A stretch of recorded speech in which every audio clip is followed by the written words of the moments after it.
清朝后宫里嫔妃等级之间到底有多大区别？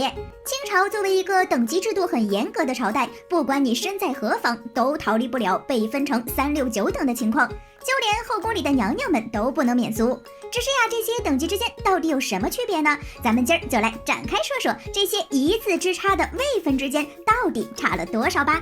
其实呀，从妃位开始，直到皇后之位，就都是只有一字之差的位分。例如妃和贵妃，贵妃和皇贵妃。别看这跟下一个级别呀只有一字之差，但它们之间的区别可大着呢。就先拿贵妃和皇贵妃来说吧，他俩呀就差这一个皇字儿，可实际上却千差万别。首先，皇贵妃可是只有1个名额，贵妃还有2位置呢。按照物以稀为贵的公式来说，一眼看上去就是皇贵妃更为尊贵呀，因为这个位置太重要了。这就导致，但凡皇后还好好的稳坐中宫，那活生生的皇贵妃就不可能出现。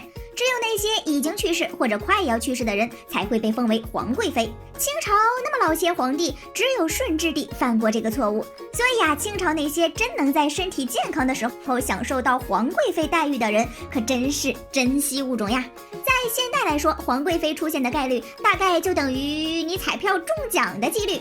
但贵妃就不一样了呀，贵妃出现的概率可是要比皇贵妃高出10倍多的。不过皇贵妃和贵妃可不只是在数量上有差别，皇贵妃手里啊如果有实权，那就是预备皇后，什么受宠的贵妃都能给你压制得死死的。在这方面，贵妃完败，但在皇贵妃没有实权的情况下，贵妃仍然打不过人家。这又怎么说呢？虽然皇贵妃和贵妃身边都有8名宫女伺候，但是在工资方面，皇贵妃年薪800两，贵妃呢则只有600两。这还只是银子上的差距，东西上呀差得更多，能用的首饰花样更是多了一大批。比如说皇贵妃可以穿正紫色，也可以佩戴垂至肩膀的流苏，甚至呀皇贵妃的朝服还可以和皇后一样是明黄色的。然而这些都是贵妃生命中注定无法得到的东西啊！而且即便是皇贵妃手里没有实权，那也能用位分压制贵妃。俗话说得好，官大一级压死人嘛。同理，那贵妃也可以用自己的位分优势来碾压妃位上的小垃圾。因为皇贵妃不常出现嘛，所以一旦皇帝和皇后有事儿，代理后宫的就会是贵妃。你看《甄嬛传》里四大爷和宜修出门的时候，不就是华贵妃在宫里管事儿吗？从当时华贵妃罚跪甄嬛，连静妃都劝不动这种情况来看，妃和贵妃之间的差距是真的不少。比如妃位的工资就只有300两，跟贵妃的600两差了1半呢。伺候的工人呢也跟着少了俩。除此之外，就连妃位出门时车队上的装饰跟贵妃相比也是大大减少，有的呀干脆就没有，就更别提什么过年过节时宫里发的那些赏赐了。唉，没想到呀，即便是奋斗到了妃位上，这待遇还是不怎么好呀。不过皇贵妃、贵妃和妃都是高级宫斗圈的人，他们之间差的呢就只有待遇，可嫔和妃之间的差距就有点大了。明明妃和嫔只有1步之遥，为啥两者相差这么大？其实呀，妃和嫔之间的待遇差距一点都不大，嫔的工资呢只比妃的300两少了100两，伺候的宫女呢也只是少了2个而已，甚至呀连这2个位分能穿的颜色都差不多。那为啥说妃和嫔之间的差距非常之大呢？难道是因为妃可以管教低位妃子，而嫔不可以吗？不，因为呀嫔位是一道坎儿，多少人就卡在这个嫔位这儿呀，上不去。虽说这待遇方面差的一点都不多，可想登临妃位可是一件让人头疼的事情。无数女人在进宫之后奋斗了一辈子，临死也只能停留在嫔位上。就拿陈婉英来说吧，这人呀打进宫就不受宠，前几年的时候呢晋升速度还可以，直到她晋升为婉嫔，从此之后几十年的时间里，她一步都没有动过。再看看《如懿传》里那些身在妃位上的人，除了一开始的令妃之外，要么是前底旧人，要么就是孩子生得多。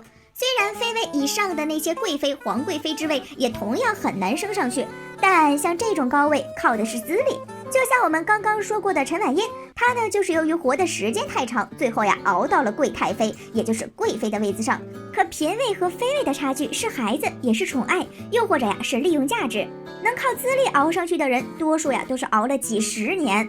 能在后宫活几十年可不是一件容易的事情啊，所以我才会说嫔和妃之间的差距是真的很大。不呀，嫔位还勉强算是具有宫斗资格的人，下面那些人才是后宫真正的炮灰。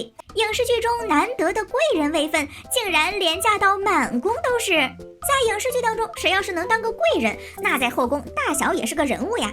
然而实际上的贵人位分在真正的后宫并不少见，因为但凡是8期中通过选秀进宫的满族本，那初始位分就都是贵人。所以啊，贵人这个位分实在是一点儿都不起眼。别说宫斗名额了，就连在后宫日常的人情往来都有点费劲。因为啊，贵人的年薪只有100两，比嫔少了一半。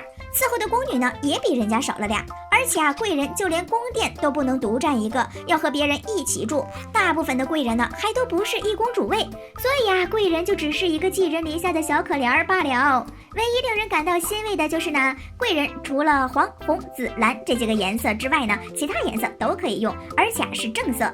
首饰呢，也可以用象牙和珊瑚制作，好歹呢还能打扮得好看一点，去跟其他人争宠。但那些常在答应可就更惨了。常在年薪只有50两，伺候的宫女呢只有俩，这就算了。常在可以用的首饰只能是金银制作，衣服的颜色呢也只能用偏色。这银子不够用就算了，想打扮的好看点都难呐喂。不过答应更可怜，他们只能戴着最简单的头花，穿着浅色的衣服，年薪更是只有20两。就这点银子，在后宫活着都难，就更别说其他的了。哎，要么说后宫的女人苦呢，这堂堂皇帝妃子待遇也真是有够差的。不过低位分妃子晋升比较简单，可能就是因为低位分妃子过得苦吧。